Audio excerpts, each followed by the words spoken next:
Hi everyone, this is two-time World Poker Tour champion Jonathan Little, and I want to tell you about my training site, pokercoaching.com. Poker coaching is the place to be if you want to increase your poker skills and learn to crush the games. It's the only place to quickly increase your win rate with active learning, so you can achieve your full poker potential without having to hire an expensive coach.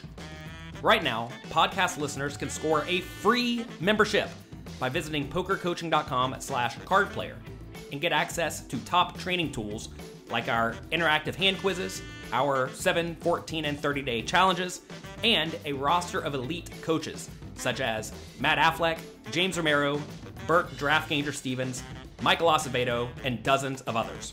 Again, that's pokercoaching.com/cardplayer to get your free membership right now. By now, you've heard about Global Poker, one of the fastest growing online card rooms available in the US and Canada today. So what's stopping you from trying it out? Global Poker is a safe and secure social poker site that uses their own patented sweepstakes model. Signing up is easy. You can use Google, Facebook, or just an email address. You can always play for free on Global Poker, but you can also buy gold coins for additional play, which will earn sweeps coins that can be redeemed for real cash to a bank account, Skrill account, or even as a gift card. Get a free 5,000 gold coins when you sign up right now at globalpoker.com. Poker Stories is an audio series that features casual interviews with some of the game's best players and personalities. Each episode highlights a well-known figure in the poker world and dives deep into their favorite tales, both on and off the felt.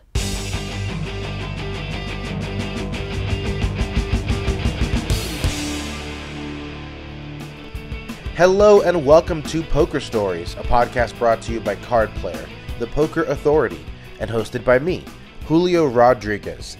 This is episode number 143, and it's a special one because it features World Poker Tour President and CEO Adam Pliska. Now, Adam first worked for the WPT as general counsel before switching over to the executive side of things. But before the tour, Adam was actually making his living in TV production.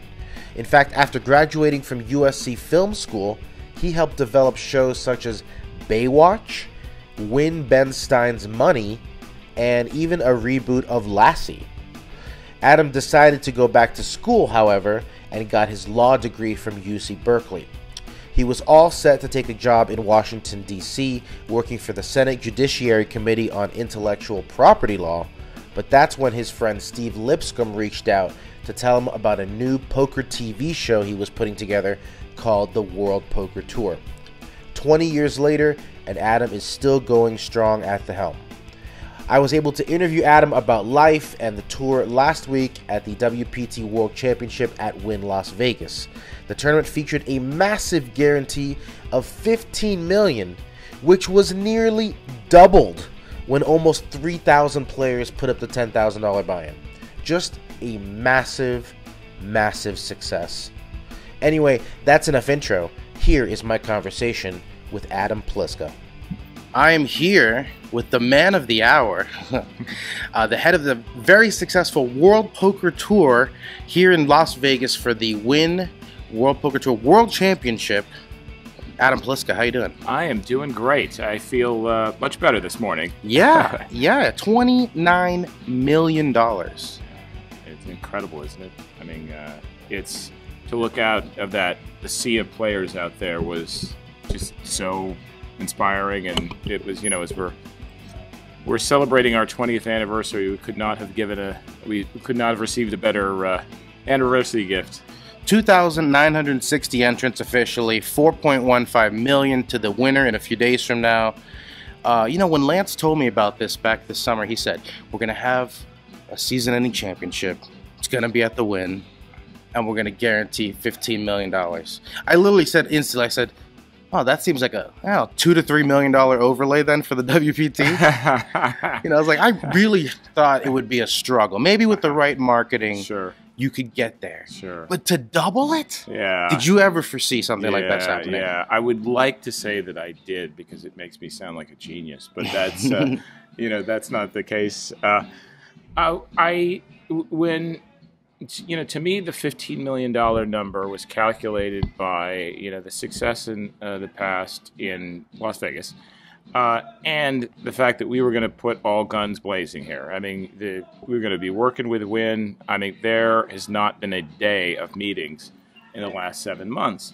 And so I thought that could help us get over 15. I'd be happy. If we got over 17. I mean, that was really what I was targeting in the early days. And then we just kept plussing and plussing and plussing and plussing. The marketing was great. People were very responsive. And so by the time I got here, I thought, honestly, I thought, my goodness, we may actually break 20, which was, I created it. We did a commercial in there. Yeah. I was taping a commercial. I taped a commercial to say, thank you, players, for 20 years and $20 million. And it became obsolete while I was doing the Women in Poker Hall of Fame speech for Angelica. So that got scratched. But, that day before I said, my God, we could get, a couple of days before, I was thinking 22.5 would make me a very happy man. Yeah. So right today, I'm feeling great. Awesome. Well, we'll talk about the season-ending championship and WPT in general, but in this show, we have to go back to the beginning. Sure. So you were raised in Southern California? That's right. I was born in Newport, the city that I live in now, and raised in Orange. Grew up there. 1972? 1972. Okay. Yes, you're the Godfather. Okay. Okay. And what were you getting into back then? So, I was very active. I was a Boy Scout. I was. Computers were new. I think my dad was one of the first people to buy a personal computer and handed it to me. So I was doing those kind of things. But I started a business very early. By the time I was 16, I had my first business. Really? What were you doing? I printed sportswear for the sports This isn't a paper route, I'm guessing. No. I did a paper route. I always say if somebody paid me what I was paid now or any amount of money, I would never be a paper route. Yeah. That was the hardest job of my life. The worst job in the world. But, I did this business. It turned out to be quite successful because I ended up with 2 very big clients over time. And I was the sports announcer, so I did everything. I did football and baseball and volleyball and everything else. And that's kind of how I got into things and met a lot of fun people and stuff. But production was my life. I knew I wanted to be a producer at a very, very early age. So you were business-minded, but you still went to USC for film school, right? Yeah. Ironically, while I was in high school, I met a famous producer. I interned for an event that was at a local community college. And I didn't want to pay the $12 entry, so if you were an usher that day, they let you in. I was an usher. D. Wallace Stone from E.T. had come in the wrong door, and they said, could you bring her to the green room? And I did, and I see this group of people. It was this producer who I admired, and all these people in here, and I go, oh, God, I got to get into this. Security guard kicks me out. I asked some Q&As during the session, and the producer afterwards said, hey, that was a really good question that you asked. And as he was walking away, I said, I'm with the school newspaper, and is there any way I can get in to see you? And, over a course of calling in 3 months, I couldn't even drive on the freeway. My dad had to drive me up to Universal Studios. I went in, I finally got in, and the guy said, okay, what can I do for you? And I said, well, if you can answer my questions. And he said, I want to stop you. I don't want to offend you. But if for some reason I'm wrong, just tell me. But I have a feeling you're not with the newspaper. You just wanted to get in here. If that's the truth, let's start again. And I said, I just want to work. And it led to a 7-year amazing collaboration with awesome. Amazing man. Yeah. Yeah. Okay. So you're at USC. What are your ambitions? To make movies? Yeah, to make TV? No. I was the only guy at USC who was interested in making TV. I mean, I knew I was already working at Universal Castle Rock by the time. The day I graduated, I got on a plane, and I packed up my stuff. The next morning, I flew to Florida where I was producing a show. So, Wow. Yeah, I was the most focused individual, and it was great because it was the time where only people were looking at film, and I just thought TV was a great medium, and it's turned out great as social has just blossomed now. Let's talk about your time in TV, because you helped get Baywatch off the ground. Is that No. I worked on Baywatch. Okay. That Baywatch was a step. We did do so. We created Al Burton, who was my mentor. We were working on a spin-off called Malibu Beach High. Okay. And Malibu Beach High brought in the characters Pamela Anderson, David Charvet. I'm forgetting from Charles in Charge, who was the show that it was when I came on. We started Tony working Danza? on. Nicole Eggert. Okay. Nicole Eggert, Elizabeth Berkley. We taped the show. We taped the pilot. Pilot didn't get picked up, and those characters just got merged into Baywatch. So, for a 22-year-old guy, pretty great. It was a pretty great experience. But then we did a number of shows. Al was kind enough to list me as one of the people when the Emmys came around for the contributions to win Ben Stein's money. Yeah. So, what was that like? Oh, yeah. I watched that show religiously for an entire summer. I mean, they used to play repeats on Comedy Central, so I think I watched every single episode. Yeah. Brennan is brilliant. I mean, I think thing that people didn't know is that one time it was pitched to a guy named Michael Davies. Al Burton and I were in his office at Disney, and we pitched this thing. But first, I was pitching an internet show. I came in and I said, the internet is taking off. Remember, this is like 1992 or 3, and I'm like, we're going to do this show, and it's going to be around the internet. And the guy's like, I don't want to hear anything about this internet. Yeah. It's like, I remember he said, right now, people are on the internet for an hour a day. And if we don't, we got to get some more TV shows. So that was the other one. And, Bren was great. I think before that, it was David Lee Ross money or something like that. But really. But Ben did a great job. I then went to law school. So they were kind enough to remember me when Al was to list me as one of those contributors. So I have the plaque. But they did a great job. I mean, these guys, the writing or whatever it was, my contribution was so in the early days and putting together the pitch and those type of things. But what they did with the show was great. Yeah. What about this Lassie reboot? Yes, so Lassie was how I got the job, because Lassie, they were doing a tribute to Lassie, and Al Burton was a producer. That's where Dee Wallace was on. Her husband was on at the time. I think Leonardo DiCaprio showed up on that show. He was at 12 years old. I mean, it was it's crazy the people would come into it. We had so much fun. I mean, we did a show in Florida. That was in Kissimmee in 1995, which there wasn't a lot around. Yeah. And, we had these writers who wrote the show. It was a teenage television show, and they went on to do Mad About You and stuff. So, yeah, it was like, you couldn't have a better 20-some-year-old growing up maturity. So then why go back to law school? Yes, well, that was a very important, thoughtful reason of my girlfriend said, I'm leaving you.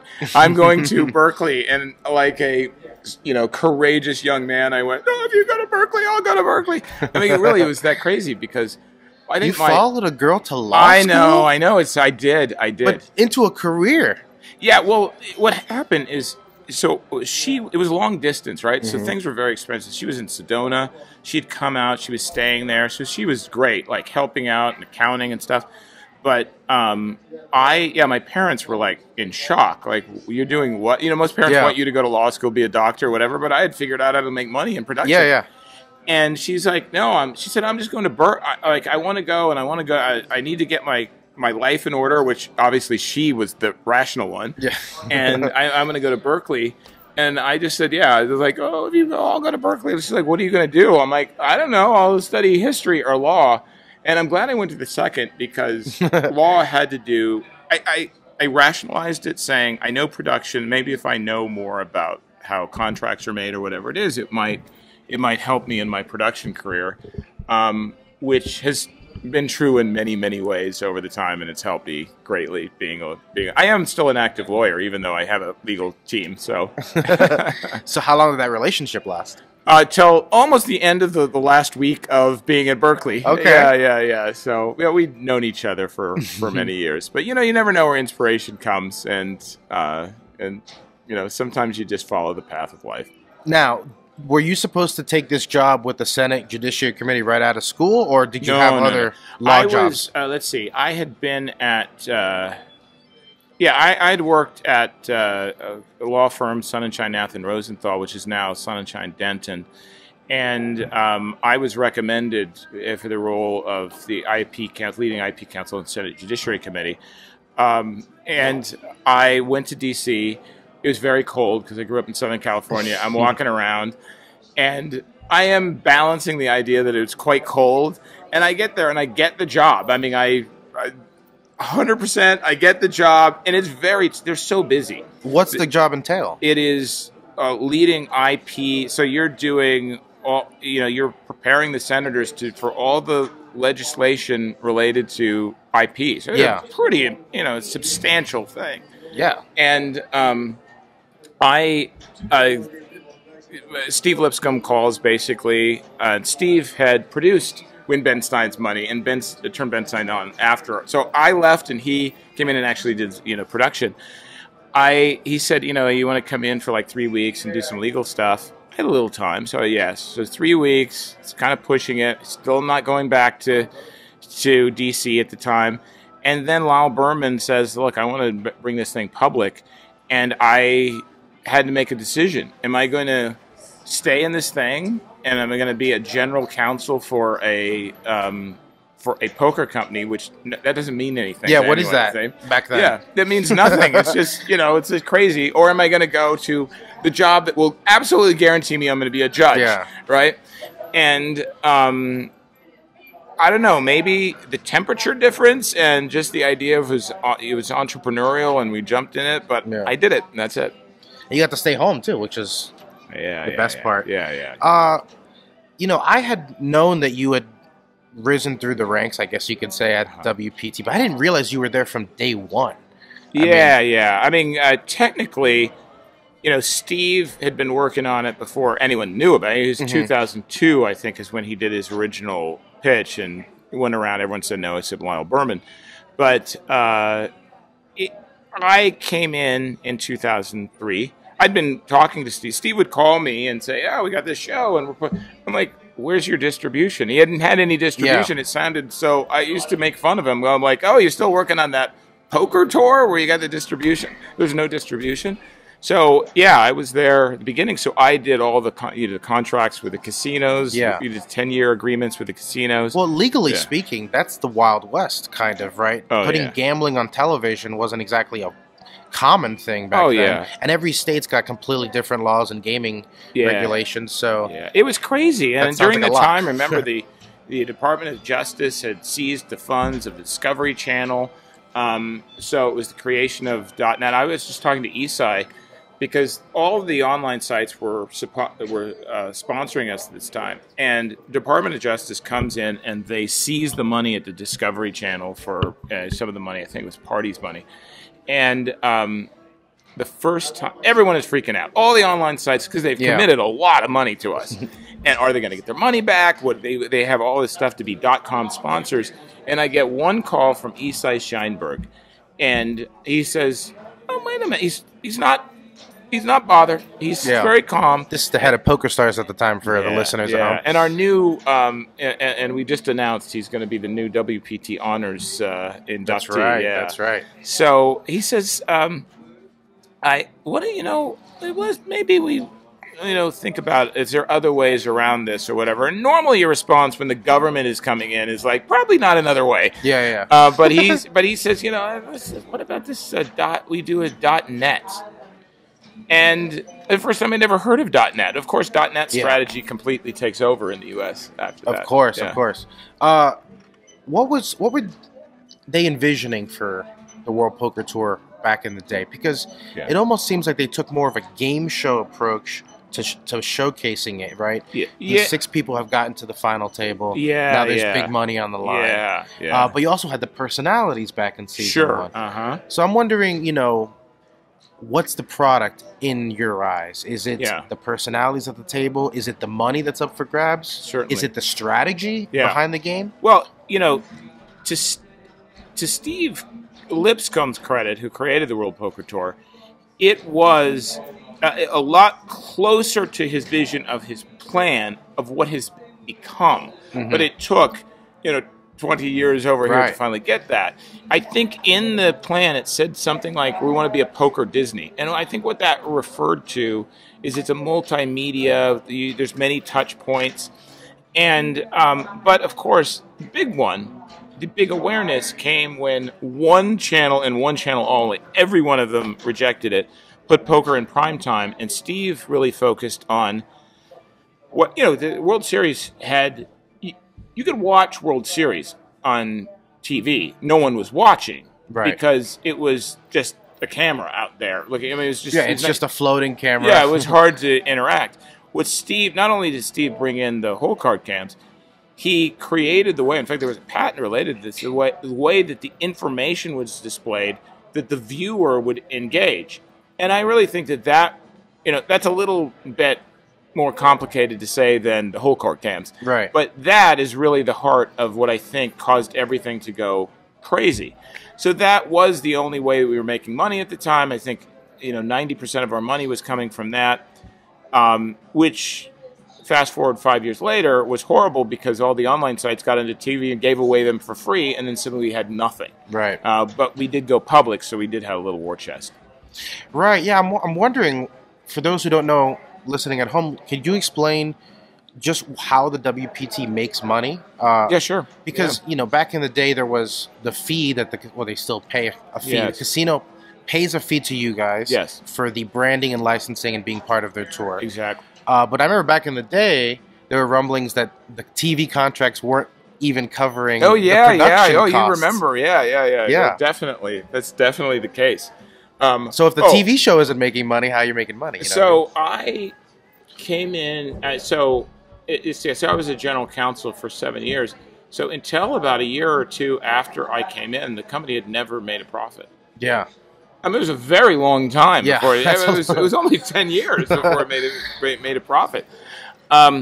So the model of the World Poker Tour is at the heart of what it is the brand, right? Mm-hmm. Create a brand, and I mean, it makes sense, right? I was IP counsel. You create a brand that, if you reinvest in the brand and you nurture it and you water it correctly, you can extract value from it, and you can extract value in multiple sources. So the thing that people see is it's a tour, and the tour is all over the place. But you can imagine that is the most labor intensive. I mean, we have people all over here or whatever. So yes, the casino will pay a fee. They may pay a rev share. But at the end of the day, I analogize that to, the Hermes company, or Hermance is over there. She wants me to say Hermes. The Hermes company would originally made equestrian gear. And there is, if you go, you know a lot about that. I do. If you go in there, it's still there. But I suspect that they make very little money from that. That's not the primary source. Yeah. It's the same with the tour. The tour is our brand. We need to make sure that the players have a good time. The players are saying, I don't care if that margin is 0. I don't care if that margin is negative, because that's the heart. Once you build that brand, you then can do online interactive. You can do Club WPT, which is a major contributor to that part. You can make a deal, like we made a deal with WPT Global. So WPT Global, they pay a fee. They'll pay a license fee for the use of the brand. You can merchandise. You do have casinos, but you also, we're by far one of the most successful shows in the world at distributing content. We're on 92 networks. Yeah. But that wasn't always the case, right? No, the business model used to be one channel and hope for the best. That's right. So how does that change? And obviously, new media plays a big part of that, right? Because things aren't just about TV anymore. Exactly. Well, I'll tell you, the origin of that came from Club WPT. And Club WPT is another example. At the beginning of the interview, you said, did you expect that you would make the number? And I'm like, okay, Club WPT is another example where I could claim to be a genius, but there's a little bit of luck that came in. And in essence, what happened was Full Tilt used to be the sponsor, if you remember, a long time ago of World Poker Tour. When Party bought the company, they went, nope, that's done. I literally walked in. Bob Wolf said, I just want you to tell your new owners we'll never be working with you. That got cut off. And I had no sponsor. And I had 6 weeks to go. And so what am I going to do? Well, the only thing I could put on was Club WPT. Put Club WPT on the felt or whatever. First 2 weeks come, nothing. Now I don't have a sponsor. I mean, nothing. It was just minor, whatever. And then we realized, wait, you need to explain it. You need to talk about it. You need to show it. And then we realized, oh my God, our show is phenomenal as an advertiser. And so that really started that. So why did we expand over time? You know, different models. I suspect, other large companies have sold their rights to their TV show. Those rights may or may not be behind a paywall. They may be paid for, whatever it is. We took the opposite, which is, wait, this is our education about our product. Right. So just get it out there. Make sure as many eyeballs as possible. Exactly. Then what happened is now our head of distribution, which is Stein. She'd worked for me many years, maybe 17 years ago. She left. She went to Warner Brothers to lead up distribution and advertising over there. Brought her back. And I said, look, we want to do this. And she said, oh, these online platforms are going to be a huge thing. We're going to be able to get massive exposure. And we have some secret sauce about how we do it. But not only has it turned out to be a huge blossoming of viewers, hundreds of millions of viewers in a year instead of 50, it has been very profitable for us. Yeah, just because of the advertising rates. Yeah. I imagine also the focus on different styles of ambassadors, right? Not just necessarily the old school grinder with all the wins, but that's right. You know, Brad Owen, Andrew Neeme, getting the vloggers involved. Oh my gosh, this has been great. I mean, we knew from the beginning. I think we took a different approach when talent. You know, we tried to be interactive. We tried to be the friendly tour. Then when we introduced Royal Flush crew members over time, you know, it was like, hey, go off the felt, do some other things, and have some participation. But, you know, it's a whole new level now. It's just so nice. You know, these home games that premier home game that everybody participated in, you know, just to see Doyle there and Phil and Andrew and Brad who created all of that. It's another touch point with our customers, and it's great. I mean, it's just, the interaction is good. You'll never get better feedback than when customers are actively involved. So, yeah, it's been terrific. Does it irk you as an old school TV guy, though, who was in that medium before everything changed, to see somebody with their iPhone just playing low-stakes poker, a vlog that gets 1 million views somehow? Yeah, no, actually, because I do think, I think it's part of the evolution. I mean, we don't want to be stuck. I mean, I think maybe the strength of the World Poker Tour is that we were very early on in going to Asia, right? I mean, we were tractor poker. Yeah, tractor. That's right. That's exactly right. I'm still trying to figure that game out. Yeah, that's exactly right. We did all of these, things that in the early days, because you have to always be moving. I mean, I guess my three main jobs are finding talent, both on-screen and managerial, allocating money, but also the strategy to say, okay, what is the next push? Where are we going, in the future? In fact, it's funny. I'm looking over your shoulder, and right now I see Patrick Bruel. Patrick Bruel was instrumental in helping us evolve in television. He early on bought the rights of the WPT license in France. He took out the hosts, put himself in, and made WPT one of the most watched shows in France for 3 years. This is like the Aviation Club event, or the whole series? The entire season. Wow. Yes. I mean, because he himself is is an actor and singer and a major star there, and he approached us early on and said, "Look, we want to do this," and the idea that you would extract the host, I don't know about this, but it's a major star. It was so immensely popular. I cannot even tell you how much impact it made, and we do that in Mexico. If you're down there in Mexico, you see Angel, who's Lynn's husband. Yeah. Angel is the host. Angel Guillen, WSB Bristol. Yeah. And Sante and Inez takes over where Lynn would. Yeah. She's remarkable. She has a massive following, too, because she was the first woman sportscaster in all of Mexico. And so people can relate. And that's how you really go global. That's how you really go. Because there were efforts made, a decade ago. Yeah. And there were some, France was a good example of places where it kind of worked. Yeah. But nowadays, it's truly a global product. Absolutely. I remember there was like a trip to Spain back in the day, maybe WPT. Yes, and, yes. Little hints here and there. Yeah. 12 years ago, we had 2 stops. We had the Aviation Club, and then we had... The first time somebody came to me and said, "Oh, I got this casino to sign up or whatever," I said, "Okay, but it's where were we? It might have been in Spain," and I said, "But I said, okay, I got to calculate what the rate is to bring the show over there." He said, "No, they're signing up for a non-television TV event," and I said, "What's a non-TV event?" Exactly. What's the point if we can't put it on TV? Wait a minute. They're going to take it. They're going to pay us and. We are going to have they're not going to get any television. So we had to scramble because we had now casinos signing up to be a TV event, but we didn't have a unified product to offer. Right. All they were doing is to say it's WPT. They were hosting it. But that also is a signifier of the brand's value, right? Exactly. People just want to be associated in any way. That's right. And so 12 years ago was the first time. I mean, it's funny. You would think tour management, which is our largest department, you would think that would have been there in 2003.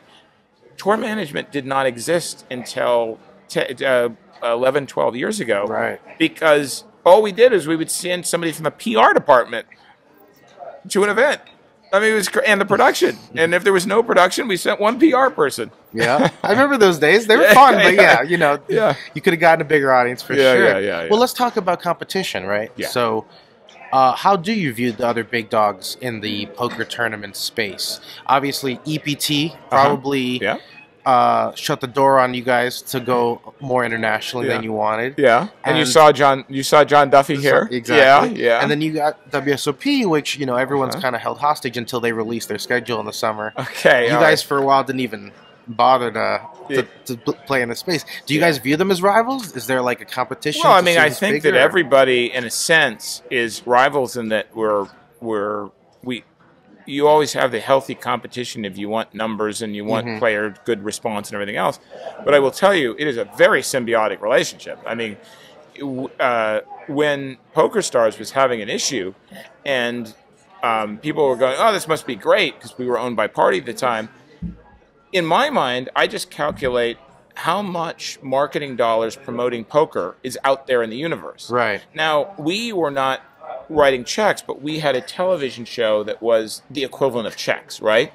And the World Series was also it was such a large event that it was promoting. PokerStars was direct cash, Party was direct cash, and so when 888 was direct cash, so when there were troubles with the online sites or tours or whatever it is, to me it was always a threat to everybody else. Right. Because, I mean, you're not going to get this number unless people are reminded that they like to play. I'm loving the response here. But I do give credit to the fact that people still play and, play all over and they play at World Series or whatever and they want to play. And it also just, you wake up in the morning and go, okay, what else can we do? And that's the fun, but that's, fun competition. That's not. Right. It's not driving your business decisions. Health for them is also health for you. That makes sense. Yes, I certainly do not, I'm always happy to have a drink with Ty and the team. And Let's talk about you taking over as CEO. Was that 2019? That was so I had been no. You're president, right? Yeah. I had been president. So the truth was, the way that it was structured is Party Gaming, starting in 2011, had a overall CEO for North America, and that was Steve Heller. I would run the World Poker Tour as the president. It should be confusing, right? Right. So he and I did this together, but in essence, I was really taking the executive position since 2011. Yeah. So who gives you that job? How did it happen? Yes. So Steve. My entire career has been selling the World Poker Tour every few years, right? This is my 5th time that I've negotiated. So I negotiated that. And when we negotiated the sale to Party, which, by the way, was first Playtech. Playtech won the bid, and then Party overbid. So I was literally on a ship in Sardinia when then I heard, they've overbid, and I had to get off and go back because Party won the bid.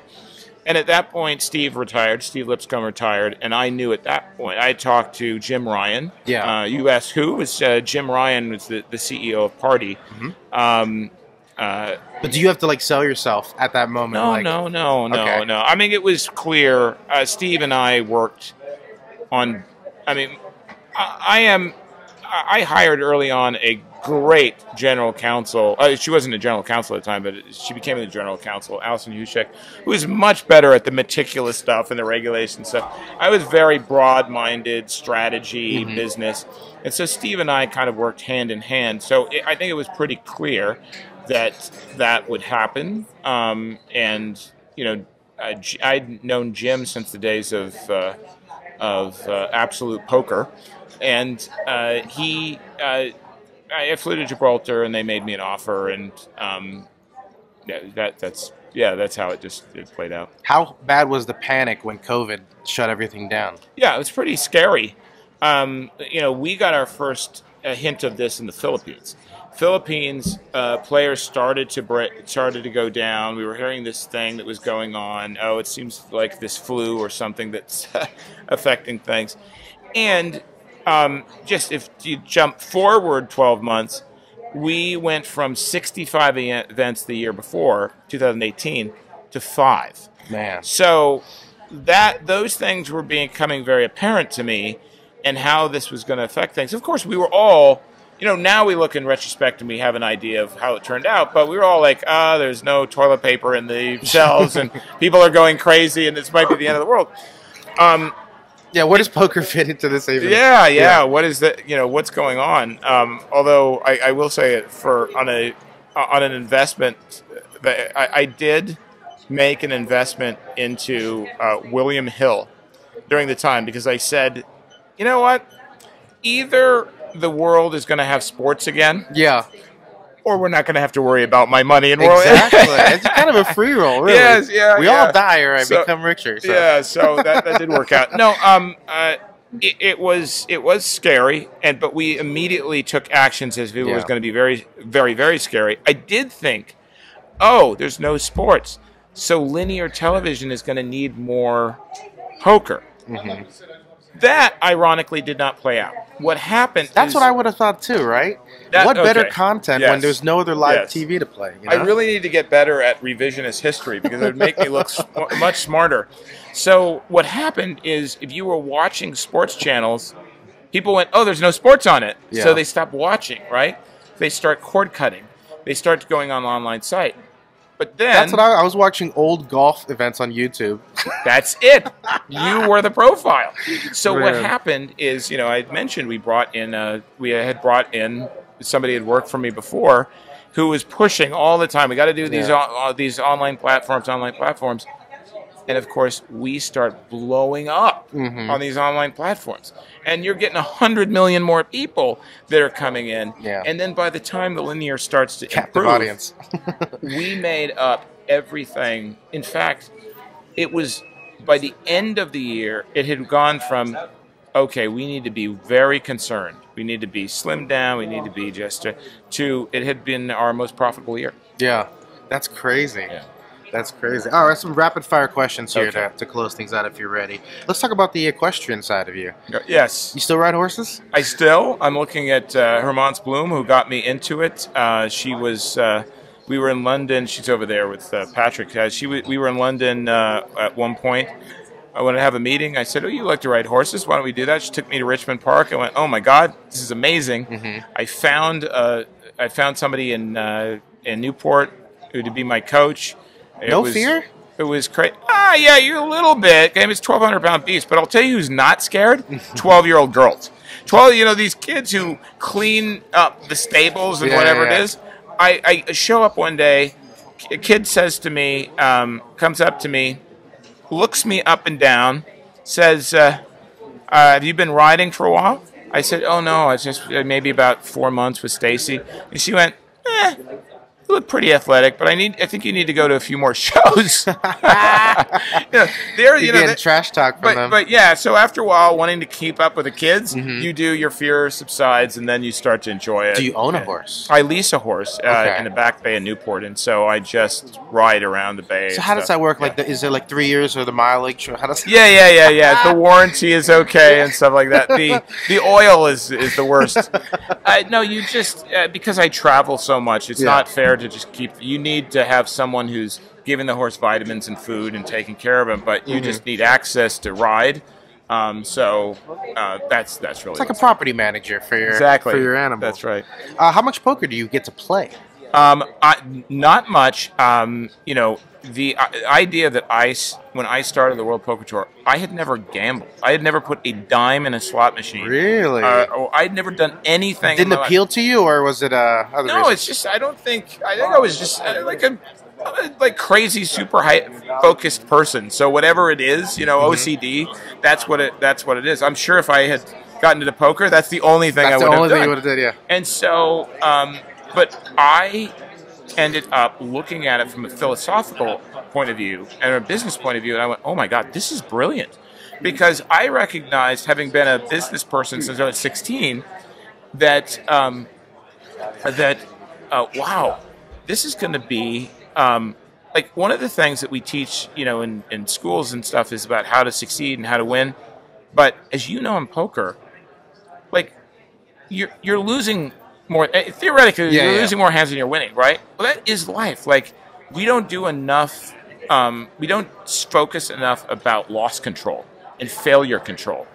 And I looked at poker and I'm like, oh my God, these people are geniuses at loss control. They don't know it. That's not what they're calling it. But if you can apply that to business, you'll know like when to get in and out of things or whatever it is. And so I got a great admiration for it. I hardly play. You see me play at charity events. I played at ERN. I played at the Aoki event. I did make the final table of the Aoki event. Yeah. I was happy about that. But WPT Ambassador Steve Aoki. That's right. Yeah. That's right. He didn't hit you with any cakes, I hope. No. He did earlier at the... that one was hard, at the meetup game. It hit hard, right? It did. That one was hard. It was frozen.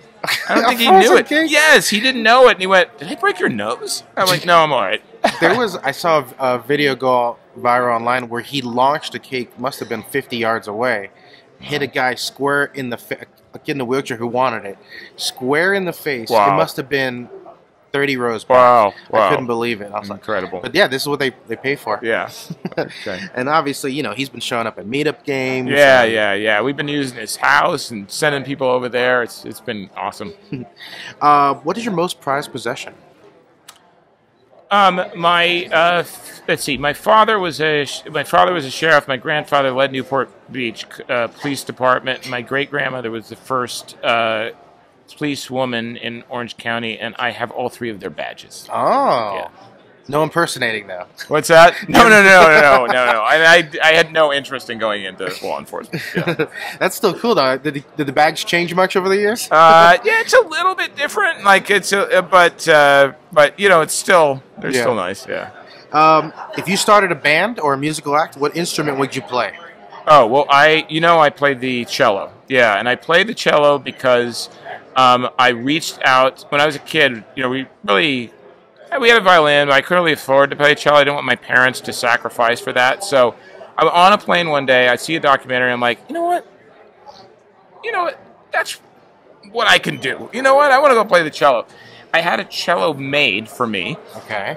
But I needed a teacher. I reached out to a famous cellist, Tina Guo, who is probably most famous for Wonder Woman. She's Wonder Woman, but she's done like a million different things. And she's working with Hans Zimmer. She did this whole thing with Hans Zimmer. And I say, would you teach me? And she politely comes back and goes, oh, you know what? I'm a soloist. I don't really teach or whatever. My father's a teacher. And then I went, I just read this book by Anders Ericsson called Peak. It's about what makes people excess high performers and the thought process. And I said, I'm reading this book. I'm 48 years old at the time. I want to see if I can do this. I'm going to start from scratch. Please let me do this, because if you were my teacher, I will not want to disappoint you.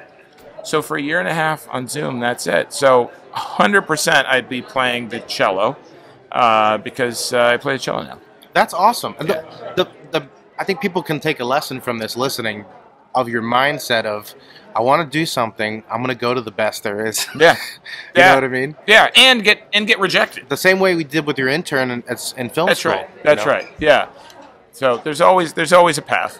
What was your worst job before poker? Oh, it was a paper route. I mean, it was so bad. I mean, you could pay me, I'm not kidding. You could pay me $10 million a year. Mm-hmm.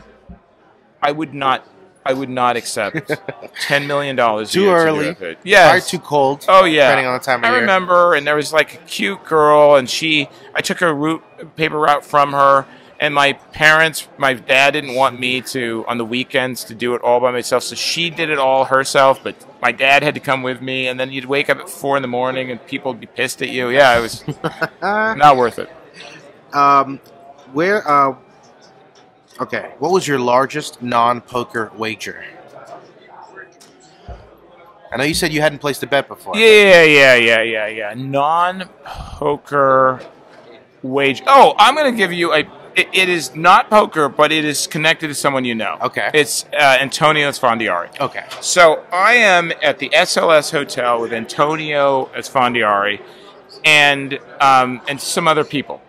At some point, they're doing prop bets. And they're doing $1,000 a hand little prop bets. They don't care. Rock, paper, scissors. They're doing $1,000 a hand rock, paper, scissors. So at some point, they get tired of this, and the guy says to Antonio, I'll give you $1,000 if you go to those two guys sitting on the sofa, put your arms around them, you can't tell them who you are, and just talk to them for 5 minutes. Yeah. And I say, you know what, guys? I'm not really into bets. I'll take that bet. Yeah. Because there is no way. These two guys at a bar are not going to have a guy come and put it. Antonio walks over there. Not for 5 minutes. Not for 5 minutes, no right? Way. Antonio goes over there, puts his arm around him, starts talking.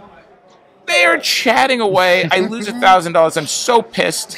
I'm so angry. I never do this. Why did I do this? Comes back, and he says, and we see one grumpy guy sitting on the counter of the SLS, and they're like, I will give you you'll get your money back if you can get that guy to take a photo with you. So I am so determined. My hair's shorter at the time. I walk over. I'm like, I'm going to do this. I walk over. I say to the guy, hey. He looks at me and he goes, what? I said, do I look like the President of the United States to you? Barack Obama's the president at the time. He says, yeah, you do kind of look like the President of the United States. I'm like, do you want a photo with me? I said, yeah, I do want a photo with you. I don't know if it's the biggest, but it was the greatest. It was the greatest feeling, yes. I got honesty set you free there. That's what you did get a lot of heat for the Obama look for quite a while. I did, Did you like that? No, I don't mind. I don't mind that. You know, we're both left-handed, you know, we're both lawyers in the past, you know. You ever try to copy the speech? Well, the funny thing is, I used to say, no, I'm not like Barack Obama because he stops in the middle of his sentences, which I do tend to do sometimes, so yeah. Do you have any nicknames growing up or even now? No nicknames, but, you know, you'll hear some people around here call me the legal dad or their father or whatever. I'm very paternal. And when I was the head of the legal department, they would say, they call me a legal dad. Even my old assistants and stuff, they'll call me, dad or whatever. I think it's my fraternal part. If you could download one skill instantly, like in the Matrix, what would it be? It would be a very specific one, which is going, being able to project into the future to find out what was important to me and what was not, what was valued and what was not. So you could focus on the right things. That's right. All right. If you could avoid regret on your deathbed, right? Like that's ideal. Yeah. I mean, you're in the last few moments. You don't care if you have, 500,000 more, but I kind of did it right. I rolled in the way that I should have. Exactly. Yeah. Good balance. Yeah. Who was your celebrity crush growing up? Well, the first one clearly was not interested in me, which was Jodie Foster, and but I was, I had various ones. I mean, I do remember.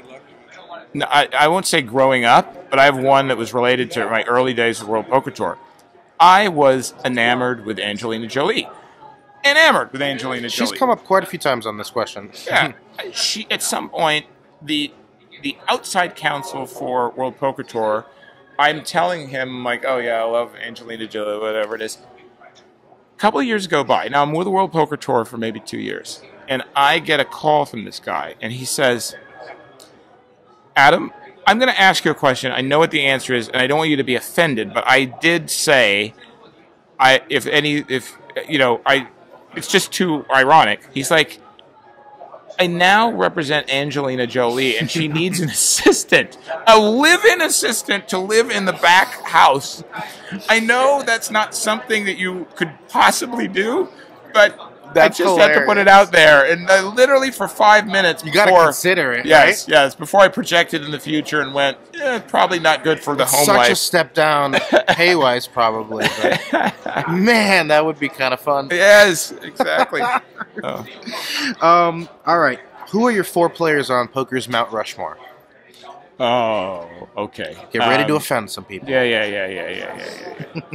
Yeah, I mean, I think. Well, yeah, maybe I'll go with a different different set of people. I think I want to put Gus on there because he was so important to the World Poker Tour. I mean, that first show was just incredible, right? I want to put, you know what? I'm not going to offend people because the people I'm going to put on there are going to. This is going to be the special Mount Rushmore. It's going to be the WPT's right? Mount Rushmore. Yeah. There's going to be. I'm putting Doyle on there. I mean, he wins the WPT event. The guy literally said to me, he's like, I'm turning 90, and I'm like, okay, so what do you want to do? He said, I want to have a party. He's 90 years old. He wants to have a party. We're going to have a big party for Doyle next year. I have to put Mike Sexton. Right. I mean, he wins the event. He's a WPT champion. What he has done to change the World Poker Tour has been, so tremendous. And I would. I'm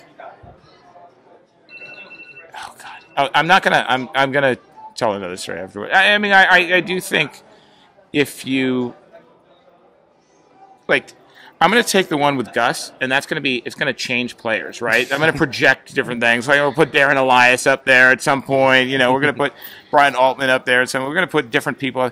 But because I do want to put Steve Lipscomb up on there, right? Because he had this idea. He's been so gracious. I mean, he came up with this, and we bring him out every once in a while, but he's terrific. But I want to just tell you my favorite WPT final table one, was that JJ Liu. You know JJ Liu, I right? remember JJ. JJ Liu was at a WPT final Was this Shooting table. Star? And yeah. Okay. She was at a WPT final table, and she was pregnant and went into labor. You know this? She went into labor. Ambulance is outside, and she and she says, no, I've done this before. Not final table, having a child. She plays, busts out, ambulance goes out there, and she delivers her child. I just think that's phenomenal. That is one of the most memorable parts of it. Just crazy. Oh, okay. Are you superstitious at all? Or do you have any phobias? No, I don't know that I do. What's the most beautiful place you've ever seen in person? Tied. One is Sardinia, from the boat of Sardinia. I think that's beautiful. And the old city of Jerusalem at sunset. I just think that's a very beautiful place. Any near-death experiences? Not really. I mean, I feel like there's many times when I feel like, oh God, we're going to be. I think it's they're going to take me out, especially the WPT off the felt activities. But other than that, I think no, I didn't have that. And no, you know what? There was. I was down in Necker Island. I went to see. This is the reason why we have the WPT cruise on the Virgin. Richard Branson had suggested we do the WPT cruise on Virgin. And when I'm down there, he says, "Okay, we're gonna have a sailboat race." And it's these little Hobie cats. They only hold like 4 or 5 people. Yeah. So I am on this thing. We go and have a race, and the captain says, "Oh no, we can't go out. It's too stormy." And Richard says, "Oh no. They're going out. They're going to race around the island." We go on this thing. I'm on with the tennis player Kevin Anderson, and the captain is going, and he says to her, "Wow, does it usually get like this?" She's like, "I've never sailed in anything this bad before." And it gets bad. And then the waves start coming up, and one of the boats completely capsizes in front of us. It is a mess. I am certain I'm going to die. And at the moment, we did survive. I mean, we did get through it. But I was like, oh my God, I've never felt so close to death, and I've never felt so alive. I literally felt like my whole life was there. It was like you're on the ship and the waves are there, but you're like, if I get taken right now, it's not so bad. Yeah. Yeah. I feel this is why people jump out of planes. Like, I can't do that. Yeah. I don't know if I want that feeling. All right. We end the podcast the same way every time, with a question from the random question generator. Who was your favorite teacher and why? Yeah. I guess it doesn't have to be an actual teacher, but it's up to you. Yeah. I had some remarkable teachers, and ones that have made such an impact. But I had one who was my drama instructor, who was so good about looking at the philosophy of life and seeing what's important. He was the guy who helped me start that business. Who said when I went, "Oh yeah, I got to do something," and I came back in. I remember I said to him, "I have an idea. I'm going to go sell towels. Everyone needs towels." And then he said, "Towels, is there anything else with that? Because I don't know, where are you going to get these towels?"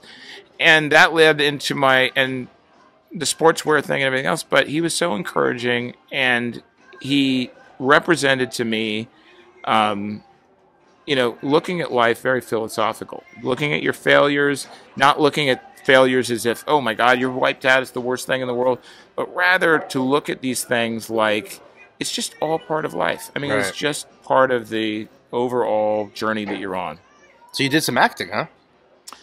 Yeah, well, in high school, I did some acting. Yeah. I mean, and he's the one who pushed me to do, all the announcing. I ended up doing a kids' TV show, like where I did the presenting and stuff, and, really pushed me out of my comfort zone. What was his name?